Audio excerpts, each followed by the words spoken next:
Police বাহিনীকে যদি জনগণের সেবকে রূপান্তরিত করতে হয় তাহলে এখানে শুধুমাত্র মনন জগতের সংস্কার করতে হবে এই কথা বললে হবে না, এখানে আমাদের কাঠামোগত সংস্কারটাও লাগবে।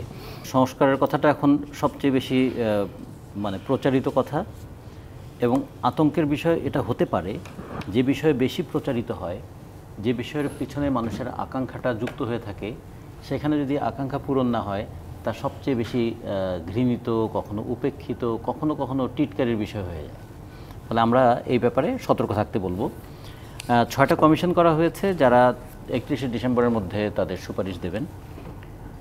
সংস্কারের প্রশ্নটা কেন এসেছিল? বাংলাদেশের স্বাধীনতার পর থেকে 52 বছরে আমাদের এখানে যারা প্রজাতন্ত্রের কর্মচারী বলিয়া গণ্য হইবেন তাদেরকে লেখা হতো যে তারা কর্মকর্তা।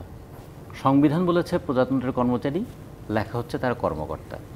এবং এই কর্মকর্তাদের ক্ষমতার দাপট, অর্থনৈতিক দুর্নীতি এবং তার সঙ্গে সঙ্গে রাজনীতিতে প্রভাব বিস্তার করা, এগুলো আমরা দেখেছি এবং তার চূড়ান্ত রূপ দেখেছি গত 15 বছরে যে কীভাবে এক একজন সচিব কি করলেন।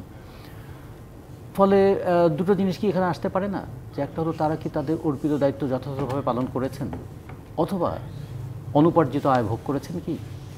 ফলে সংস্কারে এই জায়গাটা আসতে হবে যে জনপ্রশাসনের যে সংস্কার হবে সেখানে তারা এটা করতে হবে যে জনগণের ট্যাক্সের টাকায় যারা চলবেন তারা জনগণের উপর শুধুমাত্র বোঝা চাপাবেন না, একটা দুর্নীতির সংস্কৃতি তৈরি করে দেবেন, তা যেন না হয়। এই ধরনের একটা কাঠামোগত সংস্কার লাগবে। আমাদের বিচার বিভাগটা নিয়ে কথা বলাটা খুব বিপজ্জনক। তারপরও বিচার বিভাগ দিয়ে প্রত্যেকটা মানুষ কথা বলে। আমাদের নিম্ন আদালত তো তার স্বাধীনতা নিয়ে কোনো ইয়েই নেই, স্বাধীনতাই নেই ধরতে গেলে।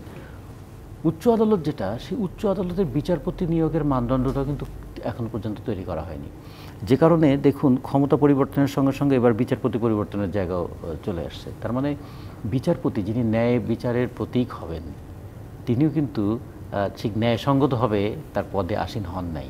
ফলে এটা কিন্তু বিচার ব্যবস্থাটাকেও প্রশ্নবিদ্ধ করে তোলে। ফলে বিচার ব্যবস্থা একটা আমাদের সংস্কার দরকার। আমি দরকারের জন্য এই জন্য বলছি। পুলিশ আমাদের আইন শৃঙ্খলা রক্ষাকারী বাহিনী, মানুষের সব কিছুতেই শেষ আশ্রয় পুলিশ হওয়ার কথা ছিল, কিন্তু পুলিশ একটা ভীতিকর বাহিনীতে রূপান্তরিত হলো কেন? বিরোধী দলের জন্য আতঙ্কের নাম আর ক্ষমতাসীন দলের জন্য নিরাপদ আশ্রয়, এরকম হয়ে গেল কেন আমাদের পুলিশ? কিংবা পুলিশের সাবেক আইজির যে বিপুল বিত্ত বৈভবের যে খবর বেরিয়ে এলো, তার মানে পুলিশের একজন আইজি হতে পারলে প্রশাসন তাকে কিছু করতে পারে না, ভূমি মন্ত্রণালয় তার কিছু করতে পারে না, কারণ আমাদের ভূমি আইন অনুযায়ী 100 বিঘার উপর জমি কারো থাকার কথা না। তিনি একটা উপজেলাতেই 681 বিঘা জমি কিনেছেন, কারো কিছু হয়ে পড়লো না। কিংবা তিনি 7টা নাকি পাসপোর্ট করেছেন, তো একজন মানুষের কি একটার বেশি পাসপোর্ট হতে পারে? 7টা কেমন করে তিনি করলেন? ফলে পুলিশের একজন আইজি হলে যার আইন শৃঙ্খলা রক্ষা করার কথা, তিনি আইনকে কিভাবে দুমড়ে মুচড়ে দিতে পারেন এবং শৃঙ্খলার নামে কিভাবে মানুষকে শৃঙ্খলিত করতে পারেন তার নজির তৈরি হয়েছিল। পাশাপাশি যে বিভাগগুলো হয়ে সেগুলো গিয়েছে, পাসপোর্ট অধিদপ্তর বলি বা ভূমির কথা বলি, তারাও তো তাদের দায়িত্ব কি ঠিকভাবে পালন করেছিলেন? দায়িত্ব পালন করেনি দুর্নীতির কারণে অথবা ভীতির কারণে। দুর্নীতি অথবা ভীতি, পুলিশের প্রতি ভয়। তো এই জায়গায় তাহলে পুলিশ বাহিনীকে যদি জনগণের সেবকে রূপান্তরিত করতে হয় তাহলে এখানে শুধুমাত্র মনন জগতের সংস্কার করতে হবে এই কথা বললে হবে না, এখানে আমাদের কাঠামোগত সংস্কারটাও লাগবে। 1861 সালের পুলিশ আইন দিয়ে আর কতদিন চলবে? সেই দিন তো ব্রিটিশরা পুলিশ বাহিনী তৈরি করেছিল 1857 সালে। আপনারা জানেন ফরাসি সিপাহী জনতার বিপ্লব হয়েছিল, যে সিপাহী বিপ্লব। সেই বিপ্লবের পরে পুলিশ ব্রিটিশরা বুঝলো যে এমন একটা বাহিনী তাদের তৈরি করতে হবে যেন ভারতবর্ষে আর কোনো বিদ্রোহ না গড়ে ওঠে। ফলে সেই দিন পুলিশ গড়ে তোলার পিছনে উদ্দেশ্য ছিল ব্রিটিশদের শাসন ক্ষমতাকে নিরঙ্কুশ করা। সেই আইন দিয়ে কি স্বাধীনতার পরে এত বছর পরে আমাদের পুলিশ বাহিনী চলতে পারে? ফলে আমাদের পুলিশ বাহিনীর একটা ডেমোক্রেটিক অপারেটিং সিস্টেম সেটা লাগবে নাকি? সে জায়গায় একটা সংস্কারের কথা এসেছিল।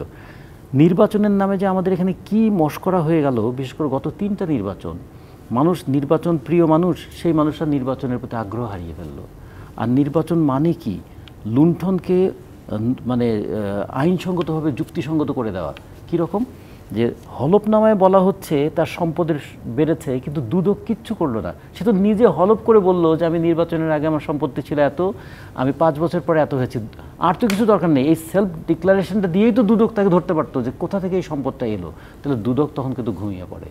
ফলে নির্বাচন ব্যবস্থাটাকে এমন করেছে, নির্বাচন ব্যবস্থা জাস্টিফাই করছে দুর্নীতিকে, নির্বাচন ব্যবস্থা জাস্টিফাই করছে যারা ল মেকার তারা ল ব্রেকার হতে পারে, এবং নির্বাচন ব্যবস্থাটা এমন দাঁড় করে দিল যে আমি যা বলবো সেটাই নির্বাচন, এবং মনোনীত হলেই তিনি নির্বাচিত বলিয়া গণ্য হইবেন, এইরকম একটা জায়গায় চলে গিয়েছিল। ফলে এগুলোর সংস্কার লাগবে। আর সংবিধানের বিষয়টা একটু পরে আসি। জি, আমরা এই বিষয়গুলো নিয়ে যদি বলি যে এই সংস্কারের আকুতিটা তৈরি হয়েছে, এখন সংস্কারটা করবে কে, সংস্কারটা হবে কোথায়, এবং সংস্কারটাকে অনুমোদন দেবে কে,